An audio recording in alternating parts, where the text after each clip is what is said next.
మేడారం సమ్మక్క సారలమ్మ ప్రాంగణంలో స్మృతి వనం ఏర్పాటు చేస్తామన్నారు మంత్రి సీతక్క. మేడారం వచ్చే భక్తుల కోసం కాటేజ్ల ఏర్పాటుకు ప్లాన్ చేస్తున్నట్లు తెలిపారు.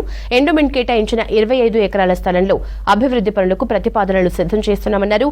ములుగు జిల్లా అధికారులతో గత జాతరలో జరిగిన పొరపాట్లపై సమీక్ష నిర్వహించారు. గత జాతరకు రాష్ట్ర ప్రభుత్వం 110 కోట్ల రూపాయలు కేటాయిస్తే సివిల్ వర్క్స్ కోసం 66 కోట్లు, జాతర నిర్వహణకు 24 కోట్లు ఖర్చు చేశామన్నారు.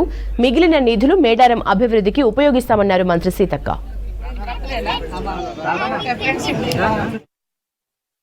సాధ్యమైనంత వరకు లిక్కర్ వైపు లేదా ఇతరత్ర మూడో తల వైపు పోకుండా ఆచార సాంప్రదాయాలు కాపాడుకుంటూ అభివృద్ధి దిక్కుగా వెళ్లే విధంగా కూడా నిర్మాణ సంస్థ వాళ్ళు కొంత చేయాల్సిన అవసరం ఉంది. మేము కూడా ఎప్పటికప్పుడు నెక్స్ట్ అందరు కొంచెం ఈ పచ్చదనం రేపటి నుంచింది. అది అయిపోయిన తర్వాత ఆల్ డిపార్ట్మెంట్స్ తోటి మీటింగ్స్ పెట్టుకొని గ్రామాలలో కూడా అవేర్నెస్ ఎట్లా ఇవ్వాలి, పబ్లిక్ చెడు వ్యసనాల నుంచి ఎట్లా మనం దూరం చేయాలి.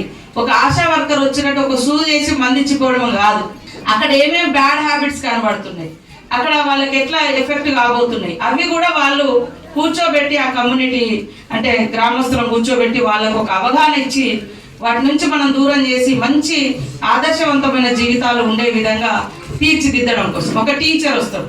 పిల్లలకు బడి చెప్పడం కాకుండా వారానికి ఒకసారి గ్రామస్తులందరితో కూడా ఇంటరాక్ట్ అయ్యి ఇక్కడ ఏం సమస్యలు ఎట్లాంటి వేధిస్తున్నాయి చెప్పి వాటికి ఇట్లా చేస్తే పరిష్కారం అవుతుందని మాకు చెప్పడం కావచ్చు, కలెక్టర్ గారికి చెప్పడం, తర్వాత ప్రజల యొక్క భాగస్వామ్యాన్ని కూడా అందులో పెంచి అందులో కలిపి ఊర్లను అభివృద్ధి చేసుకోవచ్చు.